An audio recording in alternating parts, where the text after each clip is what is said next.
Last 3 years, unfortunately, the United States economy has experienced substantial inflation. Is that correct? Yes, sir. And Yes, sir. that inflation is man-made, is it not? Any inflation is man-made, sir. And that man's name is Joe Biden, is it not? Cannot answer that, sir. Okay. Senator Kennedy. Thank you, Mr. Chairman. Dr. Cohen, let me start with you. I think I'm going to ask a few questions. I think these are yes or no or I don't know questions. Last 3 years, unfortunately, the United States economy has experienced substantial inflation. Is that correct? Yes, sir. And Yes, sir. that inflation is man-made, is it not? Any inflation is man-made, sir. And that man's name is Joe Biden, is it not? Cannot answer that, sir. Okay. Since President Biden took office, average electricity prices in the United States are up 29.4%, are they not?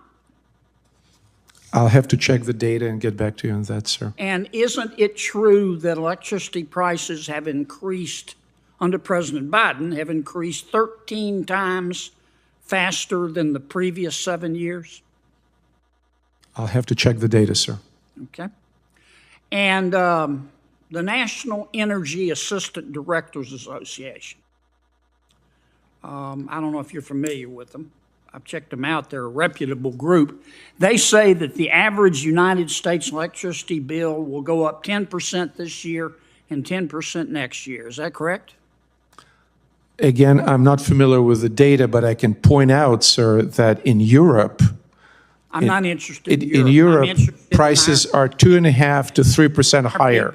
I'm interested in our people right now who are having to, Our people have who are having to sell blood in order to pay their electricity bill. goodness. A substantial portion of this inflation in electricity, up 30% since President Biden took office, is directly related to his energy policies.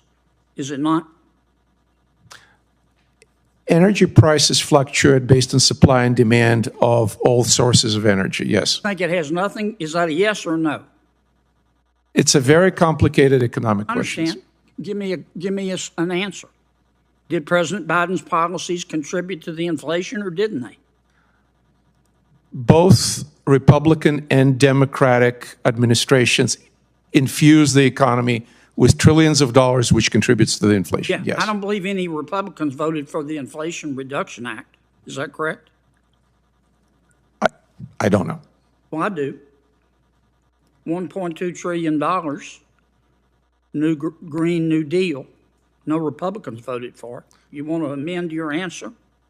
I'll amend my answer that under President Trump and under President Biden, trillions of dollars were infused into the economy under Trump, and contributed went to up 5% inflation. over 4 years, and under Biden they went up 30% over 3 years. Which is better?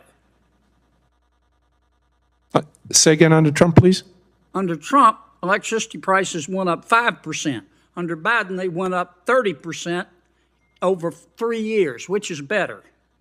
Clearly, lower rise in electricity prices better. All right. However, Dr. Suprin, let me ask you a couple of questions. okay. You're here at the request of my Democratic colleagues? No, sir. No, Dr. Suprin. That's correct, yes. Okay. Dr. Suprin, on December 14, 2023, you tweeted in support of Climate Defiance. That's an entity that the Brookings Institute has called a radical climate change group. Is that correct? I don't recall, I'm afraid. Okay. Would this be the same climate defiance that I'm looking at your tweet, you tweeted in support of them. Would this be the same climate defiance that called Senator Joe Biden, quote, a sick fuck? I don't know, but as I Would this mentioned be the same climate defiance that called Senator Lisa Murkowski a murderer? I do not know. As I said in my statement... Would this be the same climate defiance who told the CEO of Exxon to, quote, eat shit, Darren, close quote? I'm not responsible for the statements of other Nice people. group you're and I also hanging do not know around the with, answer. Doc. Here's what your tweet says, quote, we do, in support of climate defiance, we do not do online petitions. We do not do NGO coalition letters. We do not do fucking bus stop ads. We chase fossil fuel CEOs and the politicians who do their bidding, and we do not apologize, close quote. Did I read that correctly? That is not my tweet, sir. That is your tweet. I'm looking I at believe it. Here's a copy right here. It's right off your website, Biggest Dallas. On I'm almost October certain that is not 31, my tweet, sir. 2023, you said this on Twitter. Quote, climate justice was coined by our movements to locate it as a struggle against genocidal racial injustice, colonialism, and apartheid. If your climate justice doesn't stand with the Palestinians against colonialism and apartheid, then your climate justice has no justice in it, close quote. Did you say that? I believe not. Here it is, May bigger than Dallas. I please see the document? Yes, sir, and the witnesses' documents there.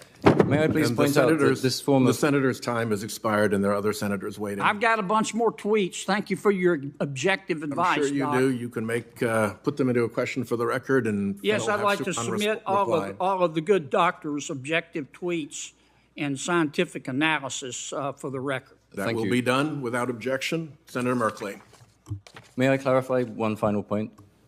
proceed. These are not my tweets. These are retweets. It's an important Oh, you contradiction. often retweet stuff you don't support? Is that what you're telling me, Doc? I did not say that I don't support this. I simply did not tweet it, which, as you were But you alleging. retweeted them, I'd like didn't to you? make very clear that this But form you of character retweeted them, assassination didn't is you? characteristic of the propaganda techniques of fossil fuel You interests. retweeted Senator it, Merkley. didn't you? Thank you. Are you going to call me a sick fuck? It's Senator Merkley's time. Mr. Chairman, I just wanted to note, since a few things were said about fossil gas, methane gas, characterized, and also its liquefaction as liquefied natural gas, that the science is that fossil gas is as damaging to the climate, given its life cycle over 20 years and the methane leakage, as is coal. So there has been a campaign to call fossil gas clean. That isn't justified. And when you do the additional energy to liquefy it, send it overseas, and put in an additional pipe system that also leaks methane, then it's worse than local coal. And the LNG pause that was referred to, it's important to remember that there are an additional 17 licensed projects on top of the 17 that have already been built, and the pause is related to the 25th project. So the implications of saying somehow this is crushing the fossil gas expansion is just absolutely wrong. Now I want to turn to a document that I submit for the record titled Reputational Risks Associated with the Upcoming BP Advocacy Campaign to Protect Cherry Point Refinery's License to Operate. If I could, Mr. Chairman. Without objection. And a second document called Creating a Better Environment to Help BP Deliver Its Operational and Strategic Priorities in Washington State. Also without objection.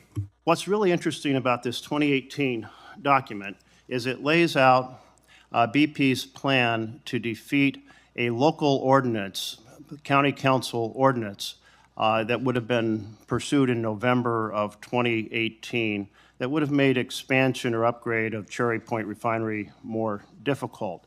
And it lays out a coordinated plan to get the county commissioners to either amend the ordinance or delay it or to give it up, the three things that are mentioned specifically in here. And they lay out their details. We'll focus on creating jobs. We'll focus on that we are pursuing a low carbon agenda.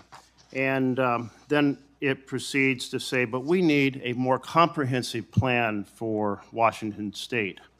That more comprehensive plan is the second document that I just entered into the record. And I think it's a roadmap for often how the oil industry goes about trying to create a media campaign, many features of a media campaign, in order to change how people think about an issue. And this proceeds to say that the challenges we face, quote, will only get worse unless we change the public's perception of us. And end of quote. It goes on to talk about many pieces of that strategy. And those include relying on business trade organizations, partnerships, reaching out to NGOs, to local tribes, to community organizations to build a coalition of supporters, moving a key personnel from Illinois to Washington State, participating in a Washington State Petroleum Association coalition in Washington State, increasing their strength in outside legal counsel to help fight legal battles, increasing the PAC distributions in the state, that is political contributions to politicians, doing a special one-time project promoting salmon hatchery as a way of creating, hey, we're the wonderful saviors of salmon, spending $300,000 a year on soft persuasion, spending $2.5 million per year, or as much as $4.5 million per year on what it calls hard persuasion. That includes a lot of advertising campaigns, again, media campaigns. It includes an employee contractor education and advocacy program.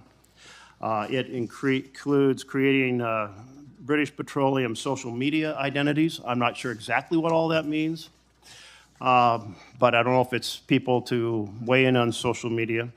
It talks then about additional funding for lobbyists in Washington State and so forth. So I wanted to ask you, Dr. Supran, this comprehensive document of strategy, is this pretty characteristic of how the petroleum industry, the fossil fuel industry, seeks to really change public perceptions and to influence politicians right down to the local county level to achieve their objectives of expanding fossil fuel refineries, expanding consumption? Yes, and it constitutes important additional evidence to that effect. Great. Thank you. Thank you, Mr. Chairman. Next, Senator Grassley, followed by Senator Padilla. Mr. Ratner, I got some questions about how unrealistic some of these goals are. Not that they aren't worthy goals, but that they're unrealistic. You're a nonpartisan energy policy specialist who spent his entire career as an international oil and gas expert. Before your time in the CIA, you spent 4 years at Enron, so you experienced firsthand the impact of corporate fraud and corruption. Now that you've heard claims of a concerted, overwhelming conspiracy to defraud the public of climate change information, have you seen any evidence to support the Democrats' claims of fossil fuel industry deception? Thank you, Senator. No, during the course of my career, I've never come across anything that to the likes that have been mentioned here today. Okay. Also for you, your testimony notes that, pardon me, your testimony notes that fossil fuel comprised 84% of U.S. energy consumption in 2022. What would it mean for the U.S. gasoline and international gas prices if all new and expanded oil gas exploration immediately ceased, as advocated by some of my colleagues, as well as the staff report? That's the report I referred to in my opening comments. Sure. I think the initial announcement would send certain shockwaves and uncertainty to the market that basically was saying the U.S. is going to be pulling out of the global fossil fuel industry, whether it's oil or gas and petroleum products. And eventually, as that happened, you would see upward pressure on prices globally for those products. Okay. And Dr. Cohen, if Democrats had their way, they would destroy America's fossil fuel production through excessive regulation and limited taxation at a time when Americans can least afford it. In your view, in your point of view, what is the difference between tobacco and fossil fuel commodities? What impact would a massive oil and gas supply reduction have on geopolitical conflict and the U.S. economy? Senator, as I'm saying in my testimony, an abrupt halt to all fossil fuel production in this country would be an economic suicide. The fundamental difference between tobacco and fossil fuel industry is that fossil fuel industry brings a tangible economic good to the economy. Without it, we cannot have our transportation, our deliveries, our military machines, planes, tanks moving around. So I hope that nobody in their right mind is advocating immediate cessation of fossil fuel production. Would you care to comment on the first part of my question about the difference between tobacco and fossil fuel commodities? As I said, tobacco, the science is establishing that the only thing tobacco does is addiction and health harm. Fossil fuel, on the other hand, as polluting as it may be, produces huge amounts of relatively cheap and concentrated energy, and without it, our economy and our society would collapse. I apologize for missing your point on tobacco. My last question. Yes, sir. In their staff report, the Democrats condemned the description of natural gas as a bridge fuel. They call it deception. These are quotes: deception, disinformation, and doublespeak, end of quote. Is this true? I think vilifying an industry that was the backbone of U.S. economic growth in the last part of the 19th century and for all of 20th century is speaking to a certain agenda. The speakers here talked about methane emissions, that yes, there are methane emissions, but the leading industry that contributes to methane emissions is animal husbandry and agriculture. Nobody talked about that. The fossil fuel industry produces less methane than agriculture. What are we going to do about that?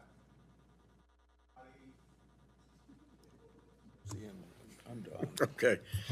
Thank you, Senator Grassley. Senator Padilla. Oh, and just for the record, I believe that the deception related to the characterization of natural gas as a bridge fuel has to do with the industry's intentions that it actually not be a bridge fuel. As the exhibit said, that it was a bridge fuel, but also a destination fuel for the long term. So the deception was pretending that natural gas would be a temporary bridge fuel in a transition to a clean energy economy when that was not actually the industry's intention. Just to be clear. Senator Padilla. Thank you, Mr. Chair. Now, colleagues, in the wake of the Trump administration's decision to abdicate U.S. climate leadership, I'm proud to say that my home state of California stepped up. We stepped up to engage directly with the international climate community, building coalitions and reaching bilateral agreements necessary to continue to advance ambitious climate policies at the time. And as demonstrated in the committee documents, Mr. Chair, and as you've so well pointed out, large oil companies and trade associations have actively worked to undermine those efforts. And they've continued to make investments that are inconsistent with the goals of the Paris Agreement. Now, meanwhile, California has continued its global climate leadership, leading other subnational governments and organizations across the country under the U.S. Climate Alliance to keep the Paris targets within reach and to preserve our environmental progress. Now, in 2022, when it appeared that oil producers suppressed supply to drive up prices and rake in record profits amid the highest inflation in 40 years, California took on the industry by creating an independent watchdog, the Division of Petroleum Market Oversight. California also authorized the California Energy Commission to stop price gouging and further hold the industry accountable. The new division will closely monitor the industry daily to identify unethical or illegal behavior and refer any violation of law, including industry misconduct or market manipulation, to the State Attorney General for prosecution. My first question is for Dr. Supran. Among the documents released by this committee, is there evidence that the oil industry coordinated to control prices and exploit consumers? I have yet to review the documents themselves. As was indicated, they were only just released. I've reviewed the report that accompanied them. So forgive me for only having a superficial understanding of all the documents. That's okay, but based on that report and your expertise. Yeah, my impression is that the documents reveal that many of the trade associations and third parties that have affiliated with these companies have worked often on their behalf, in some cases to do their bidding, in some cases to do their dirty work when it comes to both disinformation and lobbying in service of the fossil fuel industry's interests, yes. Thank you. Follow-up question for Ms. Eubanks. From your experience on the tobacco litigation team at the Department of Justice, how important is it to have a public entity like the Division of Petroleum Market Oversight in California to monitor industry and document unethical or illegal behavior? Your microphone, please. That would have been wonderful. We didn't have anything like that in our case. But the value here? Yes, I think it is value in such a thing.